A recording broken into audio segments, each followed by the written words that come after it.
Okay, guys, last time we left off with a cliffhanger with both the discorded human Paul and I don't know, Max just grabbing for an axe. And this is chapter 64, From the Ashes and the Dust. Let's begin. This is the backstory, which I hate to do these. I'm hoping we get to see what's going on with the whole axe situation. Let's hop right into it. Drew Rayner slowly stood up, his eyes unblinking as he kept his gaze locked on the side before him. Frozen beside him and his crutches half raised to push him out of his chair, Jack Mayfield shared a similar expression. Neither moved nor breathed as they continued to stare in growing dread at what was happening before them. Dude, are you seeing this? Drew asked breathlessly. Yeah, Jack replied. Kinda wish I wasn't. Around them, the boating began to creak and groan, causing both men to glance around nervously. Cracks appeared on the wall, slowly creeping down from the ceiling. Bits of plaster began to rain down as well, covering them in a thin layer of white dust. Drew swallowed loudly. Do you think the walls will hold? I have no clue, Jack muttered. I've never seen anything like this before. The building groaned again as parts of it shifted before falling silent. They held their breath for a few moments, waiting to see what would happen. When the ceiling didn't cave in, both breathed sighs of relief. We need to get out of here, Drew said as he dusted off his lab coat. And go where exactly? Jack asked. He swiveled around And go where exactly? Jack asked. He swiveled around in his chair, the wheels squeaking slightly as he moved. Do you know how to get out of this forest before I start? You know how to get out of this forest? Because I certainly not. Drew rolled his eyes. We just keep walking, dude. We'll get out eventually.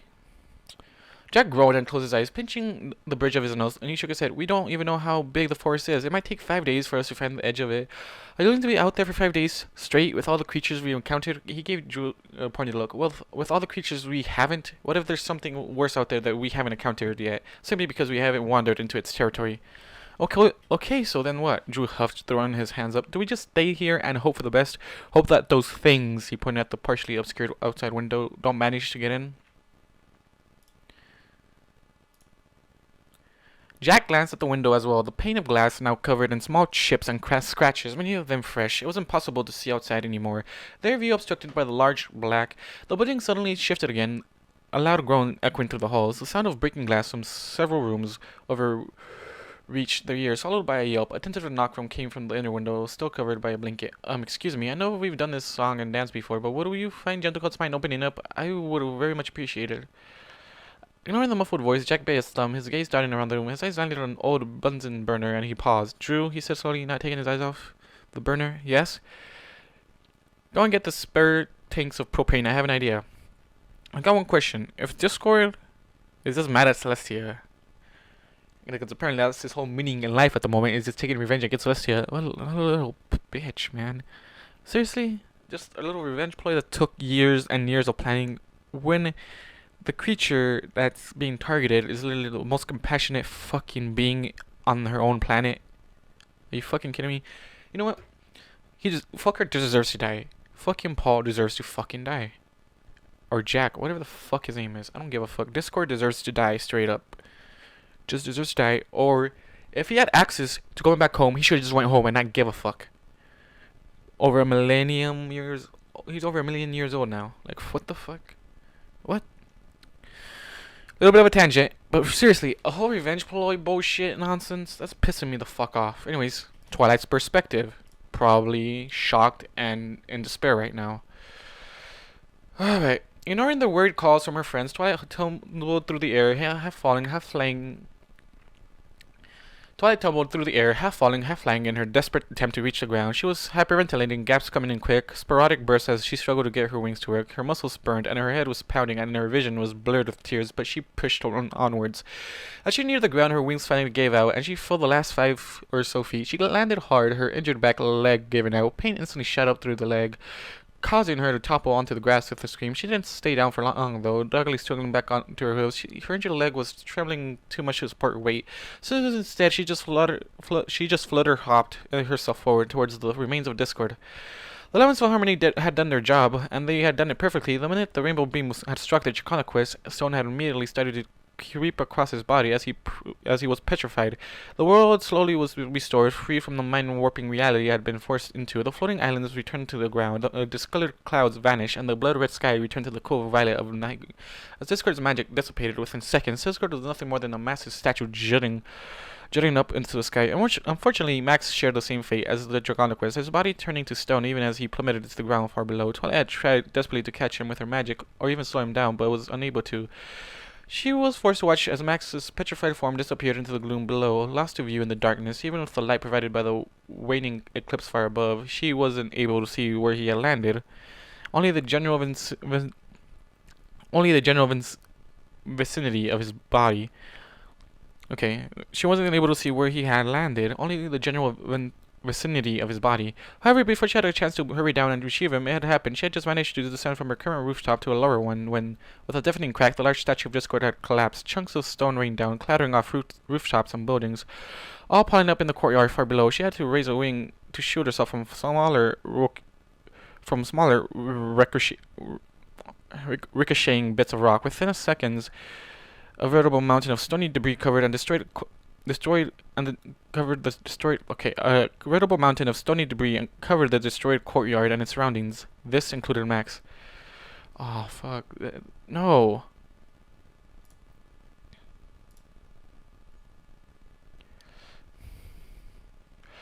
Tears streamed down her face as Twilight climbed over the sea of rocks. The uneven footing provided by the jutting stones slowing her down. More than once, loose debris shifted under her weight, and she nearly twisted her hoof on several different occasions. Still, she pressed on, heading towards the far wall of the courtyard. As she started digging frantically through the rocks, Rainbow flew down, carrying Applejack with her, dropping her passenger down upon a fairly level section of debris. Rainbow then fluttered over to Twilight. "Twilight, calm down!" "No, I can't!" Twilight cried, pawing through the rocks, struggling to push a large boulder aside. She glanced around at Rainbow, eyes wide. "Rainbow, help me, please." Rainbow shook her head. "Egghead, you're in no condition to—" Let out a feral scream. Twilight grabbed the boulder with her magic and tried to heave it in the air and out of the way. Instead, her magic wavered slightly before fading. The rock rolled backwards, heading right for her. Before he could crush her, Applejack rushed up and slammed her shoulder into the boulder, pushing it aside. "I gotcha, Sugar Cube," she said, adjusting her hat. Twilight gave her a weak smile before suddenly hissing in pain. Blood began to trickle from her nostrils and the corners of her eyes. She swayed dangerously. And nearly collapsed. Applejack moved to support her. "Well, there, need to take it easy, Twilight." Nah," she stuttered nasally. I need to find Max." She tried to pull away, but only ended up sagging against Applejack's shoulder more. Applejack exchanged unsure looks with Rainbow, who just shrugged before signing, shaking her head. "Alright, Twilight, we'll help you look," she said softly. "Just take it easy. Don't want you getting even more hurt." Twilight nodded, breathing heavily through her mouth. Her lips were stained crimson from the blood, which slowly dripped from her chin onto the rocks below. Pushing herself off of Applejack, she stared weakly, digging again, only to have the smaller rocks steadily refilling her futile attempts. She whimpered before quickening her pace. Oh no, Twilight is so in despair right now. As Applejack and Rainbow began digging as well, the others arrived. Fluttershy was struggling to carry Rarity through the air, while Pinkie pronked along behind them, jumping effortlessly from rooftop to rooftop until she reached the ground. Oh no. Oh, bad. It's bad. "Thank you, Fluttershy, darling," Rarity sighed as she was placed gently on a large piece of broken stone that looked like it had been part of Discord's dragon leg. Ooh, what's going on here?" Pinkie asked, bouncing up to the edge of the crater Applejack, Rainbow, and Twilight had managed to make. Pushing aside several smaller pieces of debris with her wing, Rainbow called out, "Pinkie, quick! The big guy is somewhere beneath this rubble. We need help finding him, and fast." Pinkie blinked, her mouth forming an O before she quickly saluted. Roger Dodger, Dashie. Commander Pie is on the case." Crouching down, she began to sniff about, climbing effortlessly through the wreckage, her tail twitching back and forth. Rarity let out a gasp. "Max is underneath all this?" she asked, glancing around. "Yup," Applejack grunted as she bucked her hind legs into a large chunk of stone, and shattering it into smaller, more manageable pieces. Wiping her brow, she glanced up at the unicorn. "So, are you gonna help out, or just stand there and watch?" "Me? Pick through these heavy, dirty rocks?" Rarity asked, eyeing the debris nervously. Is that really necessary? Maybe I could just—" "Rares? Oh, alright," she said before jumping. Her horn lit up and she began to lift rocks out of the way. Fluttershy joined in as well, and although she was only able to move the smaller pieces of debris, she did so with surprising speed. The six of them continued to search feverishly through the sea of rubble, slowly spreading out as they picked through the statue's remains. Rainbow and Applejack worked quietly, a silent competition flying to life between them to see which one of them would be able to find Max first. Pinkie kept snaking her way through the rocks, popping up here, ducking around there. The only way to tell where she was at some points was to look for the pink tail that stuck up above the debris, constantly twitching back and forth at odd intervals. This continued for several minutes until Twilight tried to push a sizable piece of rock, only the one piece of rock, one that resembled part of the side of Discord's face, over only to collapse against it, suddenly with a pained whinny. God damn it, every time with that stupid word. Is it whine or whinny? Whiny. Fluttershy was by her side and insert. Oh no! Are you alright? Not waiting for a reply, she grabbed Twilight's hooves gingerly with her own and turned them over. A gasp escaped her lips, her eyes widening in alarm at the state of Twilight's cracked and broken hooves. Blood leaked from the cracks, mixing with the dust from the rubble, to create a horrid paste of blackening gunk. Oh dear, that's not good, Fluttershy mumbled. A small frown crossed her face as she stared down at the dirty hoofs before she turned and tucked her head under her wing. A few seconds later, she emerged again with a roll of bandages held in her mouth. Fluttershy, you don't have to do this, Twilight muttered, wincing as Fluttershy went about attempting to clean the wounds. Pulling a feather from her wing, she used the tip to gently remove any small pieces of rock caught in the fresh cracks. Twilight, this is serious, she said as she worked. I can only do so much. You need medical attention for this. And your leg, she added. Her gaze darted to the bite mark, still oozing blood on Twilight's hind leg. But Max... Do you want to lose your hooves? Fluttershy asked. She glanced up at Twilight through her bangs, her usual timid voice surprisingly firm. I'm worried about Max too, but you're doing no good by injuring yourself further looking for him. Think of how Max would feel. Do you think he'd want you hurting yourself just because of him? Twilight's ear slowly splayed back, and she lowered herself. I guess not, she mumbled. I need to find... She trailed off, unable to finish the sentence. Regardless, Fluttershy responded softly. It's alright, Twilight. We'll find him. Everything will turn out okay in the end. Twilight sniffed before giving her a tearful smile in return. With that, Fluttershy returned to carefully bandaging Twilight's hooves. Speaking of that... What was I about to say? Ah, fuck. I was going on some tangent and I forgot about it. Anyways, let's continue. It took her a few... Okay, yeah. What happened to Celestia and Luna? Are they still an abomination? That's what I was going to ask. It took her a few minutes to wrap both of Twilight's forehooves, being extra careful to make sure that the bandages were tight enough to prevent more dust from getting into the wounds. Satisfied with her work, she tucked the remaining bandages back under her wing. That should work for now, but it's only temporary. You should really get those looked at as soon as possible. Thanks, Fluttershy, Twilight said with a lopsided grin. She moved to return to searching, but was stopped by a hoof on her shoulder.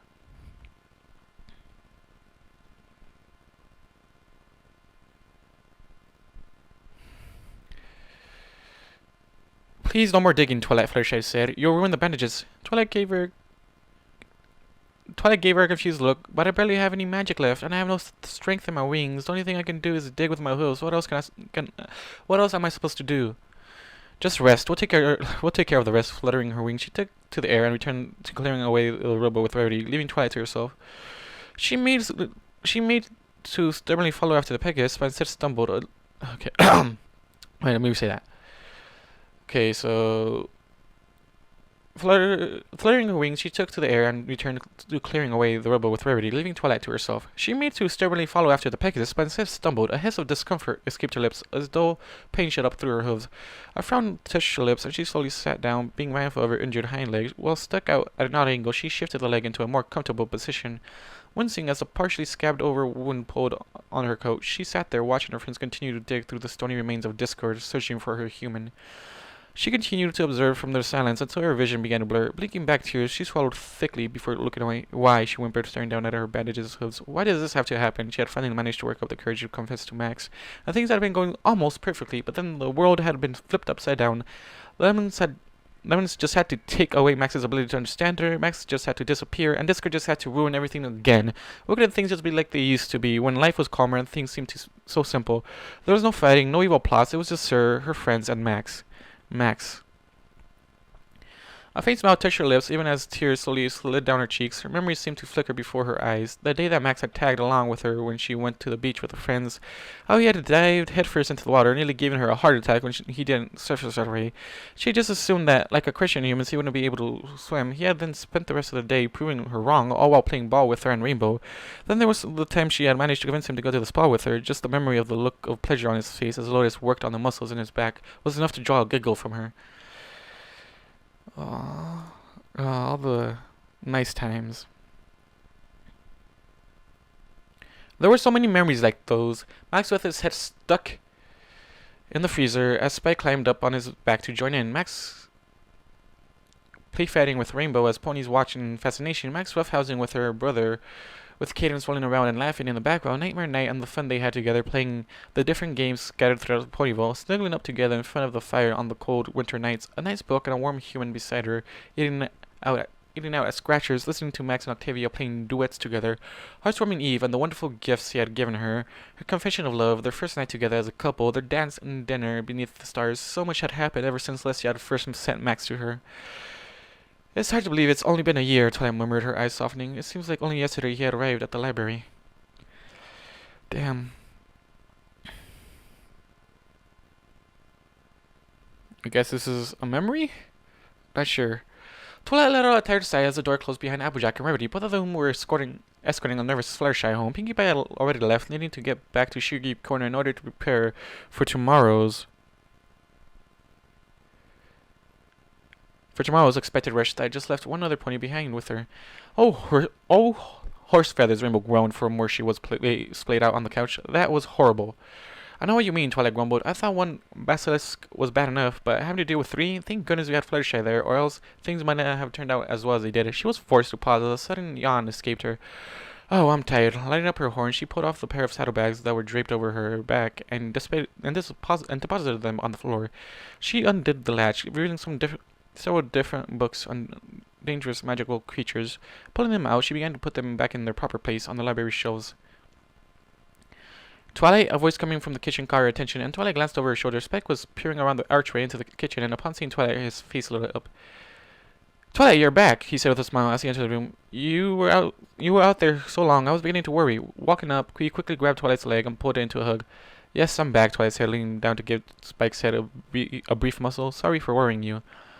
Oh, come on, there was no need to worry, Rainbow called from the couch. We had everything under control. Those basilisks never had stood a chance. Still laying down, she pumped her hoof in the air, only to wince in pain a second later. Twilight rolled her eyes. Whatever you say, Dash. Oh, Spike gasped, breaking out of the hug. Hold on a second. Turning around, he raced back into the kitchen, only to return a few seconds later with the cup on a saucer, which he handed to Twilight. She gave the cup a curious look before tentatively sniffing its contents. A smile touched her lips. Tea, she asked. Jasmine tea, she added upon taking another sniff. Uh-huh. She Spike nodded proudly. Twilight gave him a warm smile. Thanks, Spike. You're the best. Lifting the cup to her mouth, she took a sip, only to sigh happily and close her eyes. Oh, I really needed that. Spike's chest began to swell, and he quickly ran a claw over his spines. Damn. Yeah, I'm pretty sure this conversation didn't happen when we first met Twilight back in Max's perspective. It was nothing, he said, although Twilight could hear the pride in his voice. I just thought you'd like a little something when you got back from... Oop! Spike froze, his eyes widening in surprise. His cheeks began to puff out, and a small trickle of smoke escaping from his nostrils.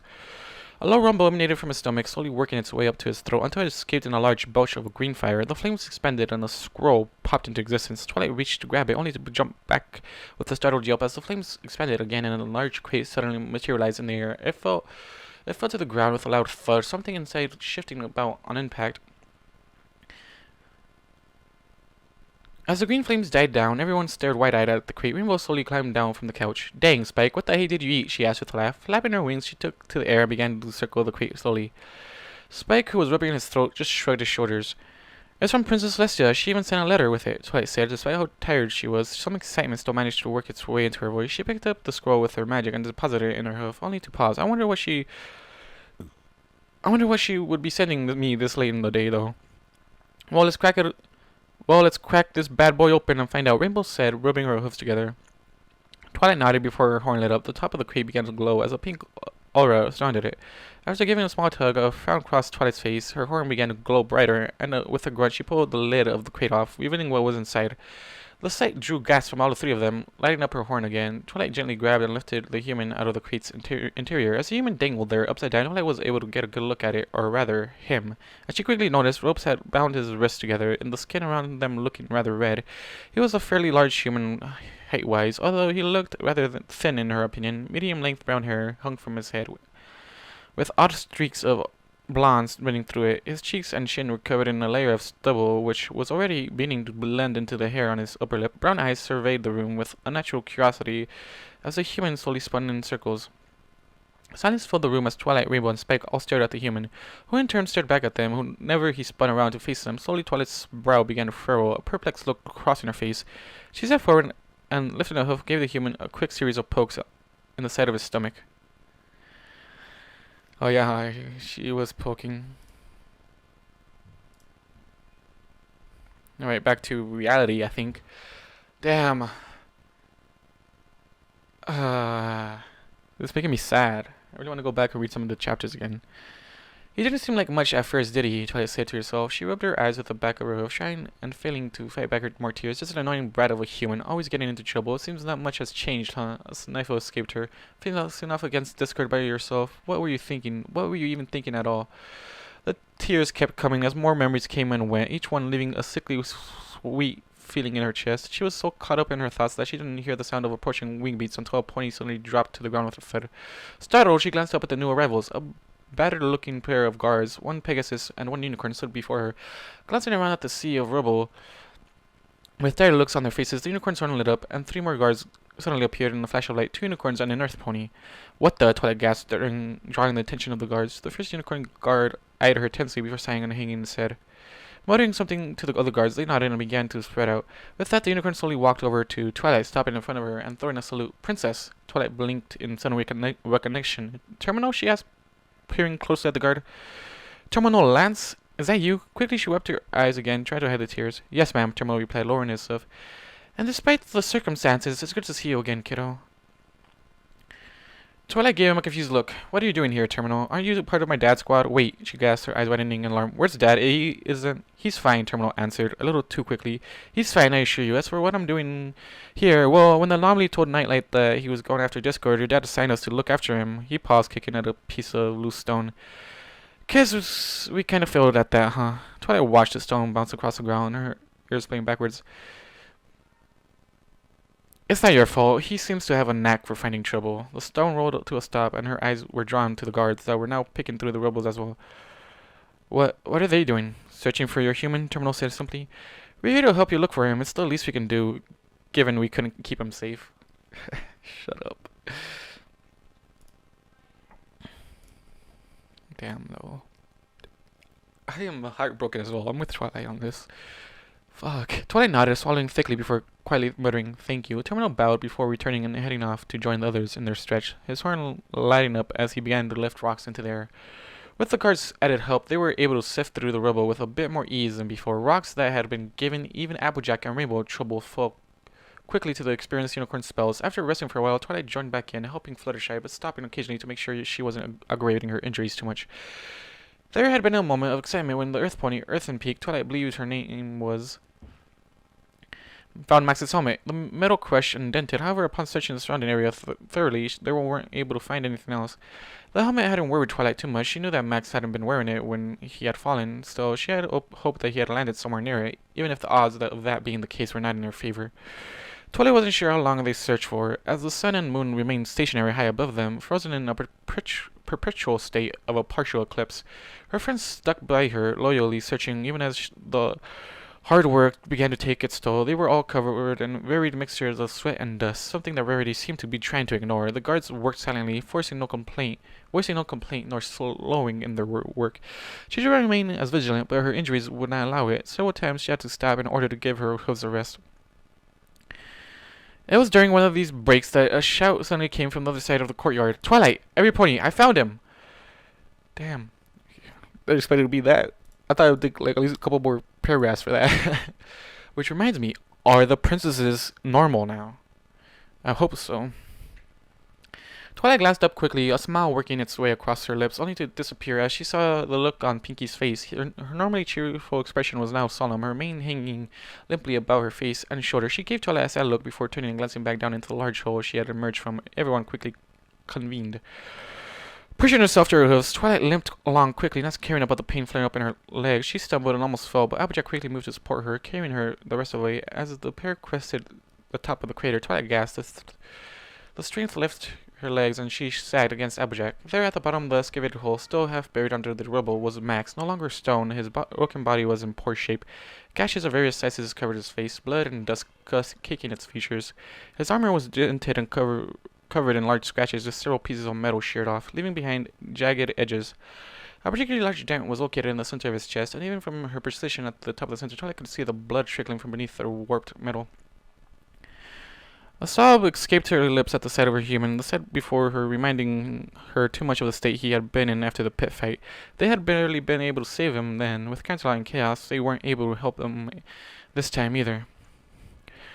Fluttershy was the first one down into the crater, bandages already in her mouth. She cleared off a few stray stones that still covered Max's chest before attempting to remove his busted armor. Unable to find a latch and unfamiliar with armor in general, she struggled weakly until Terminal suddenly appeared beside her.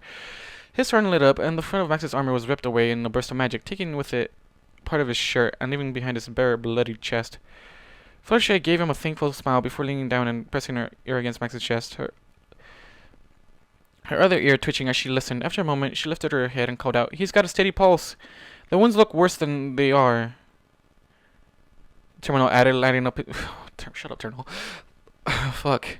The wounds look worse than they are. I'm hoping Max won the fucking Max fight. Terminal added, lighting up his horn. He began to gingerly pull Max the rest of the way out of the rubble. He lifted him out of the crater and deposited him gently onto a relatively flat surface.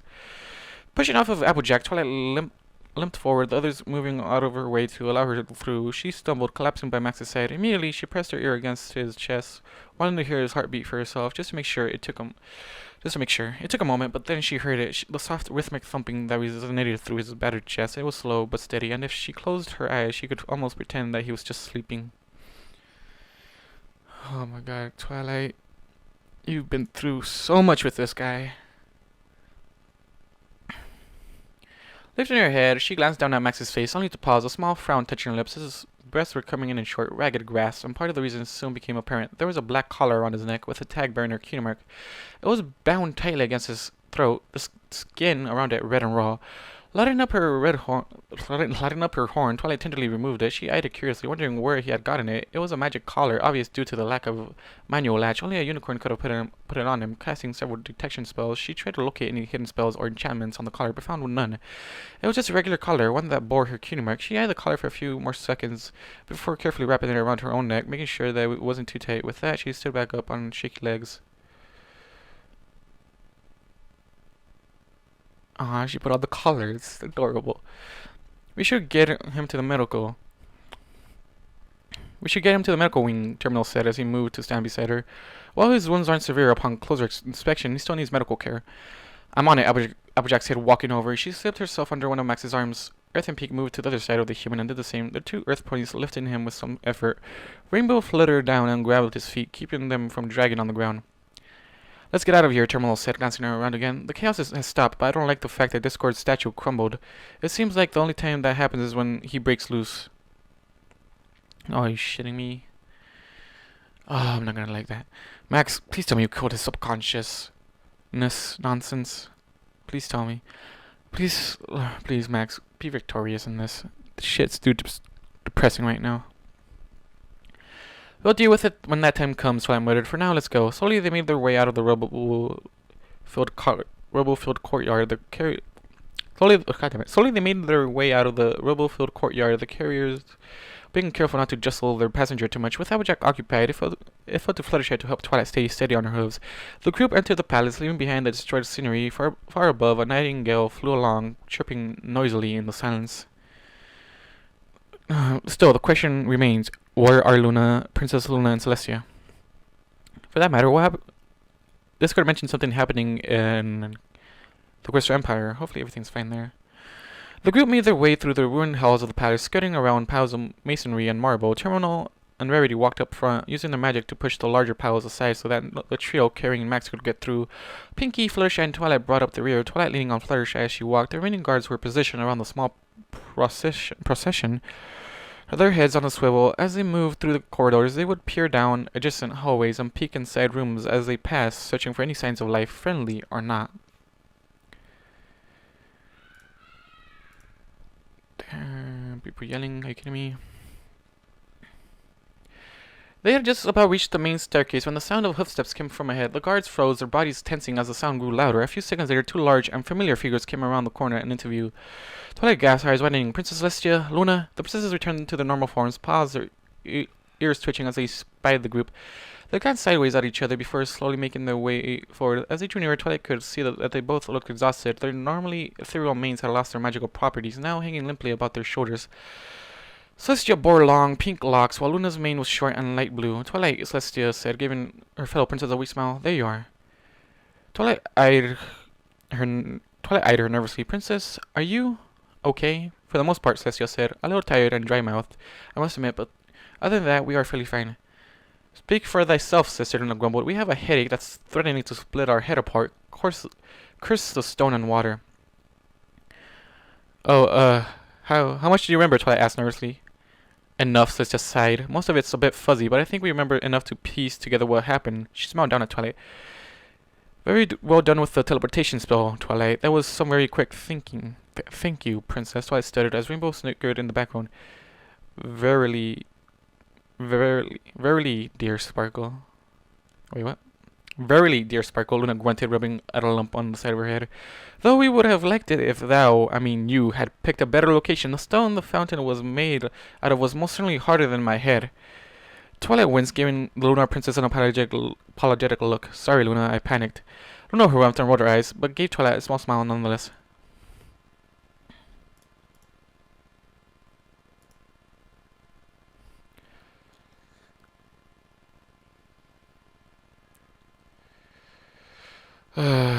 Fuck. I'm depressed right now. This is like a depressing scene, and it's depressing as fuck. Twilight blinked before glancing up at Celestia, who was giving her a wee smile. After everything we put you through, I'd hate to ask this of you, but I must. Neither Luna nor I have enough energy to correct our celestial bodies. Might you be willing to lend a hoof? Twilight's ears played back. I'm sorry, Princess, but I'm currently running on empty myself. I see, Celestia murmured, her ears playing back as well. Then I guess we'll have to wait a while longer until our power has returned. Pity. I had hoped. I hate to interrupt, Earthen Peak grunted, shifting about underneath Max's weight, but this bonehead's a lot heavier than he looks. Do you mind if we continue on our way? Sister gave her a confused look before seeming to notice Max's condition. Her eyes widened and she gasped. Oh dear, what happened? Well, we'll explain on the way, Your Majesty, Terminal said. Let's just get him to the medical. There's some pony else there that will be able to help explain things fully. Celestia blinked once before, nodding. Both her and Luna fell in step behind the group as they continued on their way. Damn. Okay, for some reason my TV turned on. That's freaking me out a little bit. I see, Celestia hummed thoughtfully. The medical ward had become quiet, crowded within the last hour. All of the beds were now occupied, with the severely injured taking priority over those who just bore scrapes and cuts. There were so many wounded that mats were being set up out in the hall and in adjacent rooms just to accommodate them all. All more were still trickling in. Healers snaked between the beds, coming and going within the room as they tended to their patients. The princesses had taken up residence in the back of the room, seated on the large bay window located there. They were surrounded by a familiar group of guards consisting of members of the Coming Dawn and the Search and Seizure branch. On one side of the princess Sunny's bed was positioned. Stacker sat on a stool beside it, keeping a close eye on her. The male human that had become attached to the Pegasus was there as well, still holding the unconscious mare in his lap. With the rest of the Coming Dawn had also taken up various positions around their unofficial member.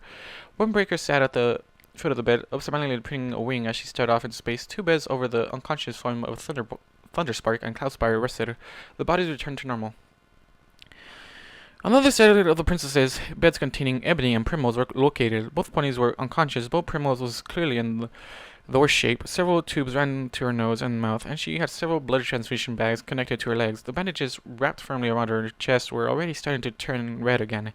Avera sat between the two beds, staring at the floor. The only indication that she was listening was that her ears would twitch every so often and would swivel around to face the current speaker. The members of the Search and Seizure branch were in bad shape as well. Crimson Flare had several dozen stitches in her shoulder. From where the bolt had struck her, Nightwing's wing was bandaged and strapped to his side, unusable for the foreseeable future. The rest of the team were in a similar state, bandages covering the bruised and battered ponies. Damn.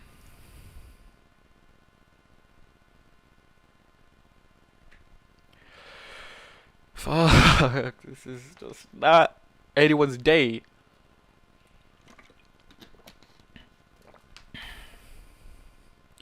Nala rested off to the side, his neck wrapped in several layers of bandages. Twilight was curled up beside him, her body pressed firmly against his. Oh, okay, Dad. Her own injuries were treated, bandages covering her hind legs, wings, and hooves. Every few seconds she glanced nervously over at a nearby bed, one which 4 healers were currently working around. Max's body lay limply across its surface, his feet dangling off and one of his legs was in a temporary cast to keep it stable until the final cast could be made. The healers were currently focused on his chest, the initial worry being that his shallow breathing was caused by cracked ribs. However, after doing a brief scan, it was discovered that although the ribs were heavily bruised, none of them were broken or cracked. After examining him thoroughly, it was determined that the worst injury he had sustained had been his broken leg.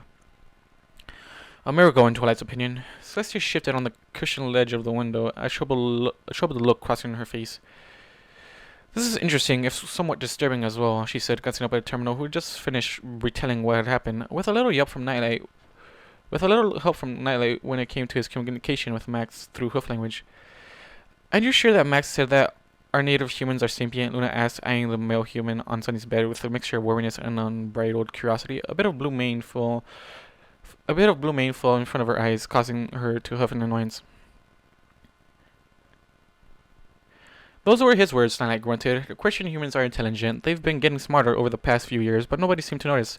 That's as much information as he managed to give me before more pressing matters ensued, and were overcome. How could we not notice something like this? Luna murmured, rubbing her temple with a hoof. We were just blind, or did we choose not to see? And the humans that attacked you, Sister continued? Max claims that they were originally from his world as well. I nodded. That's correct. According to Max, the Terran humans believed that the ponies were enslaving the Christian humans through the use of some spell. That's why they attacked us. They were revolting and attempting to free themselves from their perceived slavery. 3 guesses as to the creature behind their misconception, Luna muttered.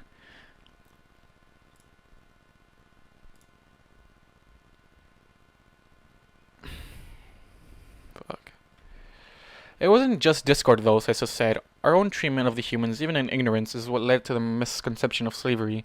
Luna hummed thoughtfully. That may be, but there is one thing that I don't understand. If the humans were under the impression that we were enslaving them, why did the Christian humans help us rather than the Terran counterparts?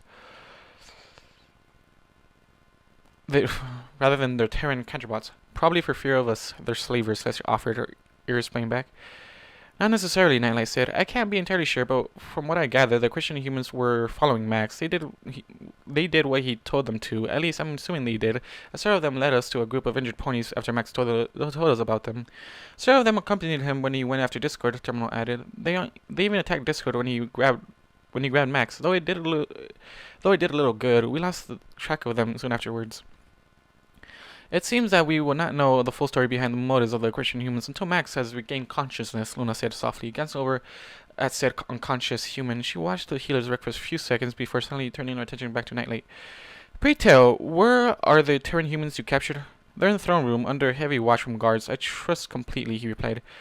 Then that is where we're going, Cesta said, standing up. If you 6 would please accompany me, she added, turning to the elements of harmony. The rest of you may remain here and rest. We'll be back shortly. Princess Leslie, Twilight fumbled to speak, biting her lip. She glanced over at the bed where Max currently rested.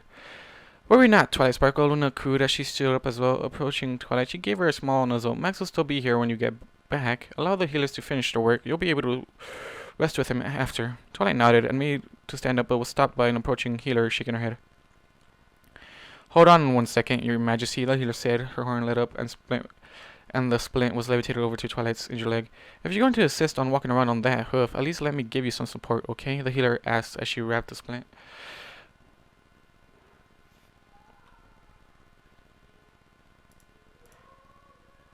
All I gotta say, princesses, please tell me you're returning them home. Twilight tested out the splint, tentatively putting her weight on the leg. When no pain came, she gave the healer a grateful smile. Thank you. The healer bowed before returning her to her rounds. Alright guys, let's do this, Applejack muttered, getting slowly to her hooves. I don't know about y'all, but I'm gonna need a vacation from this vacation. This has been one of the most exciting Estrus weeks I've ever had. Here, darling, Rarity chimed in. The others nodded in agreement as they followed behind the princesses. Twilight moved to follow, but paused, turning around, and she gave her father a quick nuzzle. I'll see you later, Dad. Don't worry, honey, Night chuckled. I'll look after your human for you while you're gone. Twilight hummed contentedly before turning and limping out after her friends. Please tell me they're returning them home with force. Don't care. The throne room was packed. Guards from various branches of the military littered the room. Night guards, royal guards, solar guards, wonder bolts, and shadow bolts. Earth ponies and unicorns sat on the ground, while the Pegasi perched on various pillars and window legs around them. It seemed that any guard that wasn't injured was currently within the room. They weren't just milling about either. All attention, every eye was locked on the small group of humans that were bound in the center of the room. 2 sentinels, 1 lunar and 1 solar, stood on either side of the humans. Their horns were glowing, and magic runes covered the ground beneath the humans. This was a sight that greeted Twilight as she entered the throne room. The chamber doors had been placed back onto their hinges. They were still battered and dented, but that would be fixed later. What mattered now is that they worked. Are these the humans? Celestia asked, eyeing the group of angry-looking humans as she passed, heading for her throne. They are, Your Majesty. A voice spoke up a few seconds later. Captain Tempest emerged from a group of guards. Her wings were ruffled, several of the white feathers covered in ash. Colonel Nightlight dropped them off, and we've been watching them ever since. Anything to report? Luna asked, walking behind her sister. Twilight and the other elements followed along, eyeing the humans curiously. Rainbow flew closer to the group, only to back off when one of the humans snarled something at her. I have several squads that are looking for any more Terran humans lurking in the castle, Tempest continued. I also sent several guards down to help out around Canterlot. Besides that, everything appears to have calmed down since Discord's statue crumbled. Thank you, Luna said with a nod. Gliding up her horn, an ebony throne appeared beside the repaired golden one, and both sisters took a seat. So, these are more Terran humans, Luna hummed. One of the humans, a gruff male with a bushy beard and tattooed upper arm, growled something with a bark-like noise causing Luna's ears to twitch. She eyed them for a few more seconds before turning to Tempest. How are you distinguishing the Terrans from Equestrian humans? The difference appears to be too subtle for my eyes.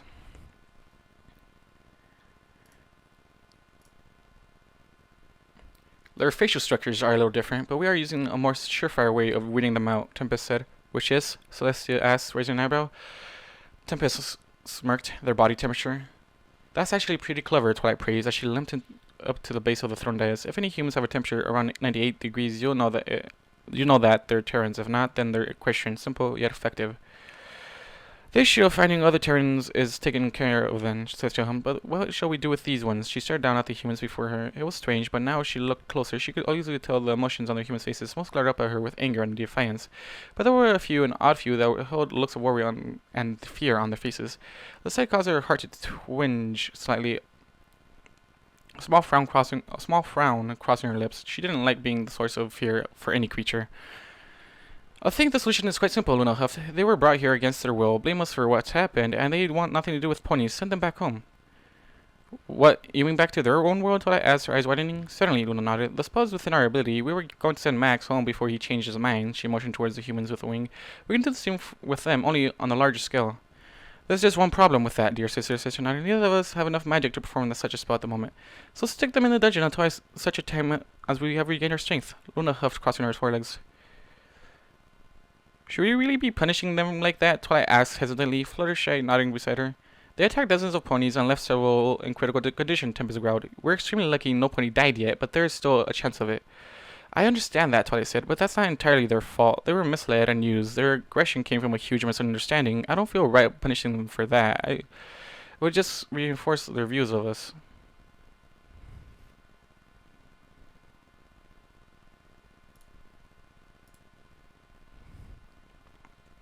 Damn it. Luna's right on this. They don't want anything to do with you, so... Another reason why you shouldn't go to war with them, you fucking idiots.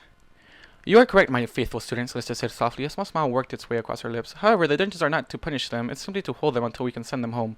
I fear at this point that there is very little we can do to amend their view of us at the moment. Keeping them in the dungeons will help keep not only the ponies of Equestria safe, but the Terran humans as well. I suppose, Twilight said slowly. Captain, Celestia said, turning to Tempest, escort the Terrans to the dungeons, tend to their injuries, keep them comfortable, provide them with food, and do not antagonize them. Have them placed under constant watch. I want reinforcement wards placed on the walls and bars.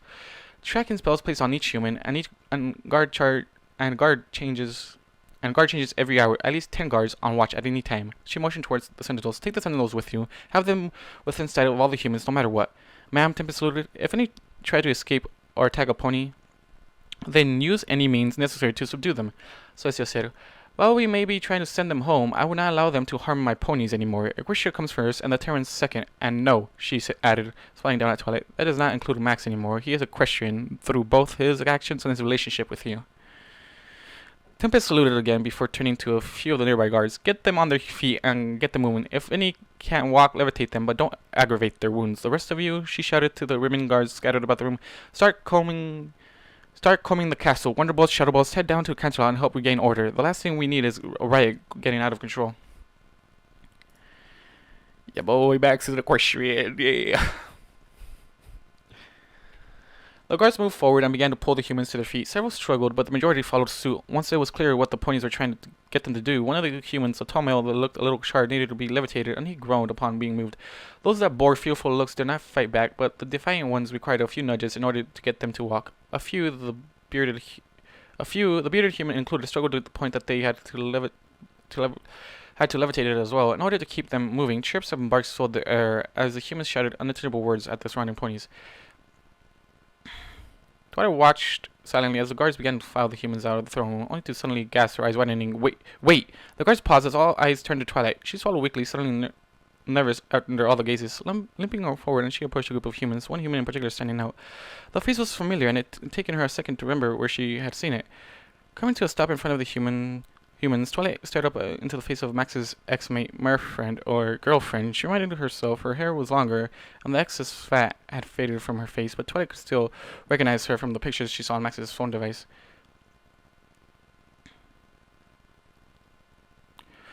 The female stared down at her, and Twilight could see a hint of worry in her blue eyes. She chirped softly, taking a step back as she brought her bound hands up in front of her. Twilight, Celestia called out as she stepped down from the throne dais. I recognize this human, Twilight said, not taking her eyes off of Max's ex. Her picture was on Max's device. It was, Luna asked incredulously, walking up to stand beside Twilight. Are you sure? I don't remember seeing her. I'm positive, Twilight nodded. It's Max's previous mate. Luna paused, cocking her head to the side as she scrutinized the human female closely. A few of the other humans began to crowd around her, trying to protect her from whatever they thought the ponies were planning on doing. After a few seconds, Luna leaned back. Now that you mention it, yes, I do faintly recall seeing her face as well. Interesting. What are the odds?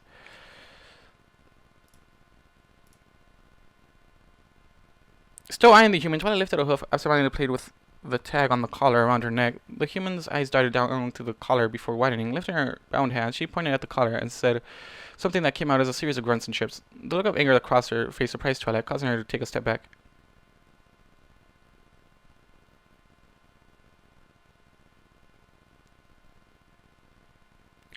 Do you want us to leave her with you, ma'am? One of the guards asked. Nay, Luna said, waving a wing. Keep her with the rest of the Terrans. Meeting her was a happy coincidence, but we do not require her presence, the guard nodded, and the humans were led out of the room. Absentmindedly playing with the tag of the collar, Twilight watched the human skull until she felt something nudge her shoulder. Glancing around, she saw Rarity giving her a concerned look. Are you alright, darling? Yeah, Twilight said. She gave Rarity a weak smile. I'm fine, Rarity. I just didn't expect to see her here. Her smile faded slightly as her mind began to wander. Did Max meet up with her while he was running around? Did they talk? Why did the collar set her off? Did she know Max had it before me? These thoughts and many more continued to swirl, and suddenly in her head, and she soon found herself longing to be back in the infirmary alongside her human. She managed to pull herself from her thoughts in time to hear Luna ask Celestia, "How are your magic reserves coming along, sister?" "Still too weak for my liking," Celestia said. "I can feel my connection to the sun again, but I'm unable to move it. A few more hours, I say, before I can correct its position." "Same here," Luna huffed. If that's the case," Twilight said tentatively, "do you need me for anything else, or may I return to the infirmary?" Celestia gave her a warm smile. I believe that is all, Twilight. Thank you. I don't know why we were Fuck. Celestia gave her a warm smile. I believe that is all, Twilight. Thank you. I don't know why we were needed, Rainbow growls, crossing her forelegs. We didn't do anything.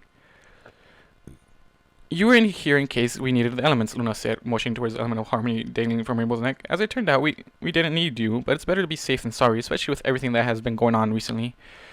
Rainbow huffed. Fine, I guess. Shut up, Loyalty. Come on.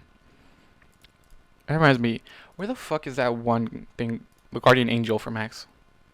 So may I? Twilight began giving Celestia a hopeful look. Yes, Twilight, Celestia said, laughing softly. You may return to the throne room door slammed open, causing everyone within to jump. The few guards that still remained leapt into action immediately, throwing themselves between the princesses and the doors even before they could tell who the intruder was. Horns were lit, wings were flared, and spears leveled as they opened doors. A lone guard stood there, breathing heavily. His eyes darted around the room until coming to a stop on the princesses.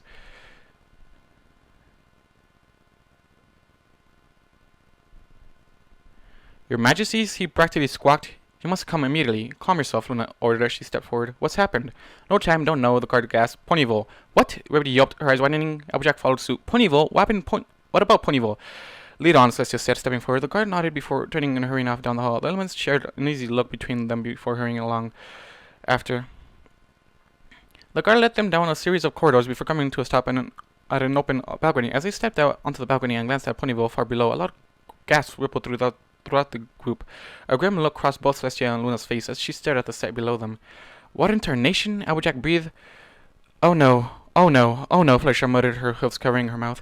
It was something out of a nightmare. The sun and the moon had shifted enough away from each other in order to properly illuminate the scene below. Black vines, some as thick as tree trunks, covered Ponyville entirely. They wrapped around buildings, broke through roofing and windows, and choked the land and sky.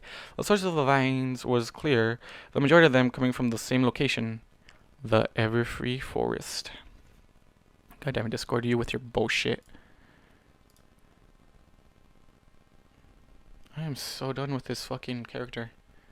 Like, I didn't like all the enemies that are first appear as enemies. I still consider as enemies, even though like, I'm barely even warming up to Sunset and Starlight right now.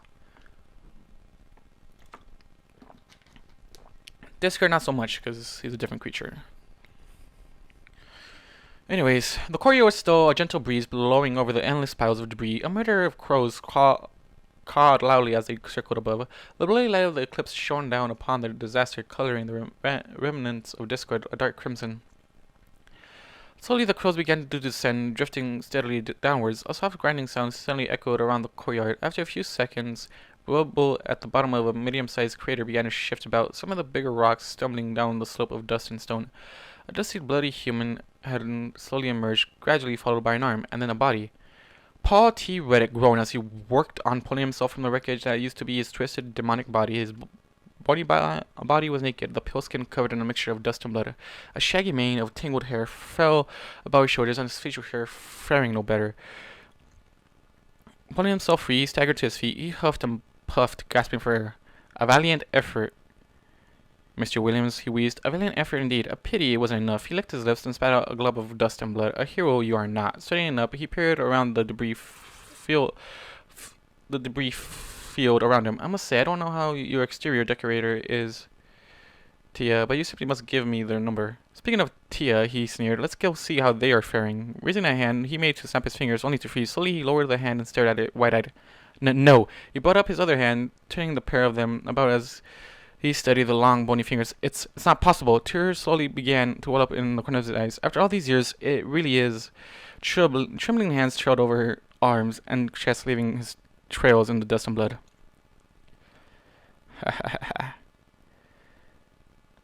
You are fucked, my friend. You don't have your magic, and I'm happy about that. A quick glance down brought a shout of joy, and the human began to dance about, doing an odd little jiggle in the middle of the crater, first hopping on one leg several times, and then the other. He spun about in a circle, all while staring down at his body. His voice cracked, even as he laughed joyfully. Hello, Reddick. The human froze in an odd stance, a leg lifted with his hands in the air. Slowly lowering his foot, he turned and glanced over his shoulder.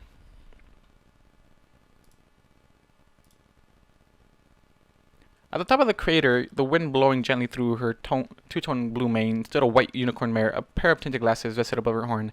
She stared down at the naked human, a neutral expression on her face. Her eyes were narrowed, the pupils constricted into slits. Metal tags hung about her neck, glinting in the light of the fading eclipse. So, Mystic Melody is vinyl, I'm guessing. What? The human breathed, squinting up at the unicorn. Mystic Melody? Is that you? The smile returned to his face. Melody, my old friend. Actually, Mystic Melody is dead, Vinyl said, her voice cold. It's Vinyl Scratch now. Yes, of course, Paul muttered, tugging at his beard. I should have known. You were always so cautious about somebody catching on to your lack of mortality. I see you changed your mane color. A pity. The blonde look suited you more, in my opinion. Vinyl's eyes flashed. Too bad. I didn't ask for it. Oh, don't be that way, my old friend, Paul chuckled weakly. Don't get all grumpy on me already. It's been so long since we last spoke to one another. Now help me up. He grunted, beginning to pull himself from the crater. We got work to do. Rhino made no move to help him, the struggling human. What work? She asked in a monotone voice. Your humans are freed. Celestia has been punished, and you've gotten your old body back. Apparently, what is there left to do? Yes, I do have my body back, Paul said joyfully, something I didn't think was possible. However, Celestia has not suffered enough. With your help, we can hammer the final nail into the coffin hard. Just think about it. It'll be like old times again, Melody. It's Vinyl, Vinyl sneered. And no, Reddick, it won't be like old times. This time, I'm not helping you. I'm out. But Vinyl, Reddick coughed. No, Reddick, she said, shaking her head. Not this time. I found a different human, one that I believe would do better than you. I'm throwing my lot in with him. Another human? Paul asked, coming to a stop on the lip of the crater. You don't mean that boy, do you, Mr. Williams? Oh, shit.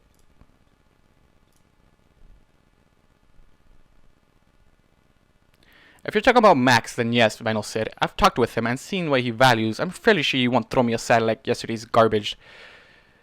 Throw you aside? I never throw you aside, Paul said curiously. You were my only friend, Melody, and my only friend on this whole planet. Even Starswell betrayed me, but not you. It was you and I against the world. The world was never against you, Reddick, Vinyl said, sadly shaking her head. It was all in your head. You pitted yourself against the world needlessly. There were other ways, other methods you could have gone with, but you chose the path of solitude.